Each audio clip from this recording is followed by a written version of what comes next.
So today I'm going to be replacing the blower motor in my '04 Pathfinder. It's starting to make a bit of a grinding sound. This should work for any other Pathfinder or Infiniti QX4 that's from the same generation. The part that I'm going to be using is a Four Seasons 76954. It's a direct replacement with the center part included. The only other tools that you'll need for this are a Phillips head screwdriver. I like my ratcheting screwdriver with the multi-bit, and a parts tray as well is always handy. So it's a pretty straightforward replacement. Basically, we're just going to take out the glove box, take out this trim piece here, as well as the kick panel, and it's just a few quick screws to take out the blower motor.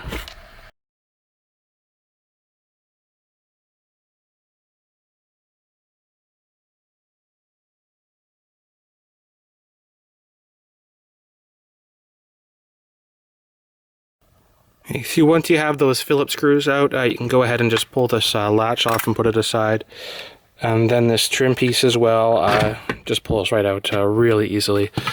There is just one more screw up here that we'll have to take off to drop this panel down.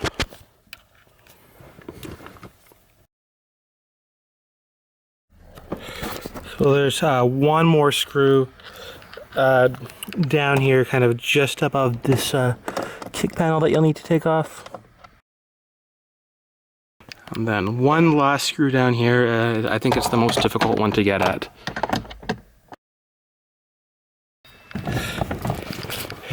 Then your glove box should pull right out. Just one little electrical connection on top here that you'll have to remove.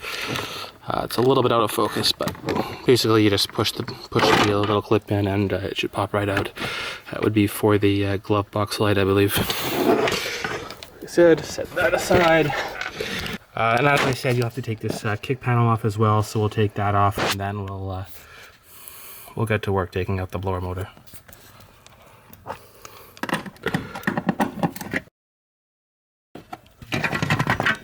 It does help a bit when you're taking out the blow or taking out the kick panel to pull this kick plate up a bit here, or the sill plate. You can do that with just your bare hands. You can also kind of use this kick plate to get a bit of leverage. Really, it's more useful when you're getting it back in, especially because then you could just stick your fingers in there even and pull it up. But for now, it should be fine. And basically, this will be your blower motor. I've got some extra wiring here for a hardwired-in dash cam, but we can ignore that. So you'll need to take this plastic tube off right here. It should pull off fairly easily. You'll need to pull it off the actual blower motor as well, and then we'll have to disconnect the electrical connection. With the factory motor, I believe that this plugs right into the motor. I've actually already replaced the blower once. The one that I'm taking out right now seemed to be faulty out of the box, so I'm replacing it again. But the aftermarket motor has the electrical connection on a bit of a lead there. Okay, like I said, we can then disconnect the electrical connection, and then we'll work on taking out the actual motor. It does come apart pretty easily, so it's not too tricky. Once we've done that, there's just 3 screws that we'll have to take off. I'm not sure if you can see the third one back there, but once you take those 3 screws off, it'll drop right down.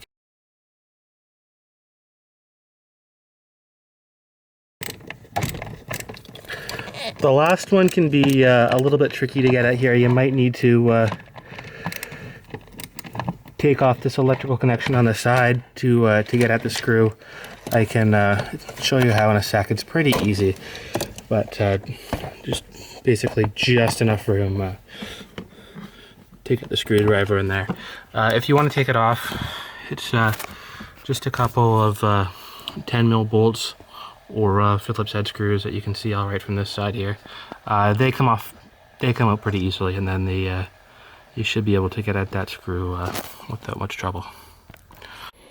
So I'll go ahead and take the new blower motor out of the box. Like I said, this one's a direct replacement. It comes with the inner part already attached. I believe that some of them you have to remove this part from the old fan, but not in this case, so we'll go ahead and drop it in there. So when you're ready, just align it and put it in. Just make sure that I'm not sure if you can see it, but that the outlet tube here is on the left-hand side, because you'll need to connect in and after.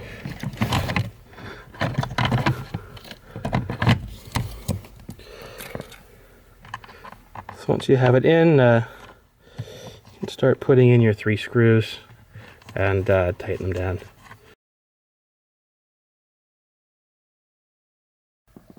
So like I said, there's just a bunch of Phillips screws to take out. A lot of them are right up here under the glove box. We got 2 over here, 2 in the middle for the latch, and 2 on the other side here as well.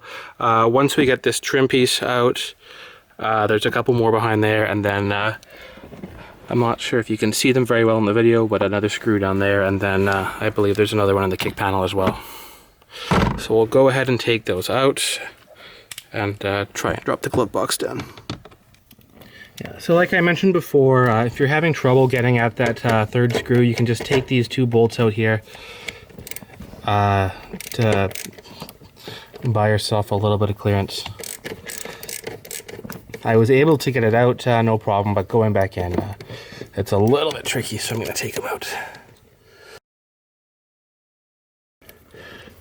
There's no need to disconnect the actual electrical connections. Those should be fine. We can just take out the screws.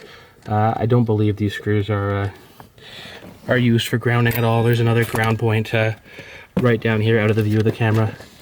Once you have that out, you can maneuver this around a bit. There's a clip. There's a clip that holds it in. You could use a flathead or a pair of needle nose pliers to get it out. I've broken it in the past, so it pulls right out. But even if it doesn't, even if you don't want to take the clip right out, you could probably turn it aside or just maneuver it out of the way a little bit to get at that screw. But, we'll go ahead and put that last screw in and then finish up the installation.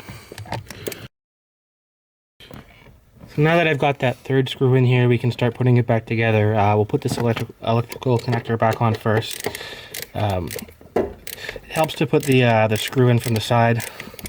So we'll get those 2 in there, and then we can put the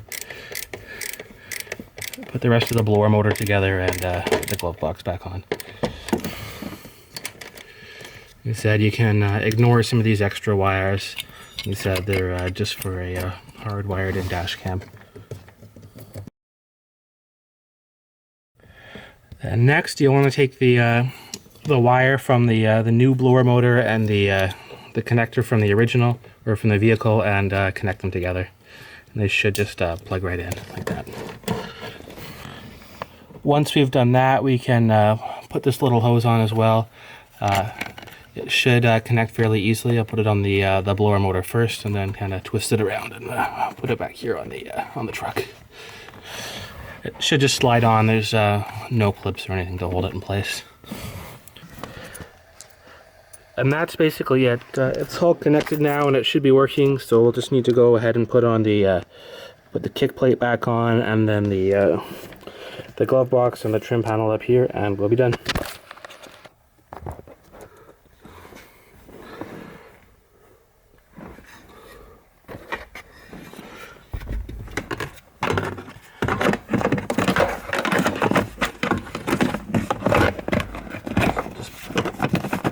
Squeeze the kick panel back in there. It should go in fairly easily.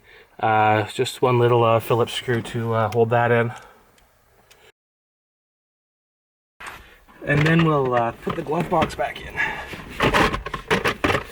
So we'll do the electrical connector first. We'll get it in place here.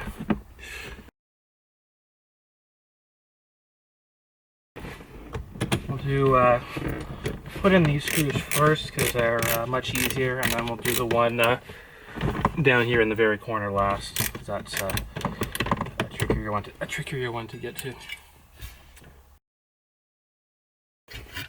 We'll go ahead and put the trim panel on. Should just slide right in there and clip in, and then it's held on by 2 more screws.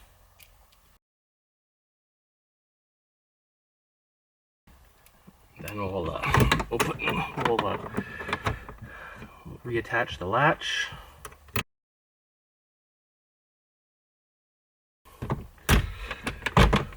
Make sure it closes properly, and then we can put this difficult last screw in down here.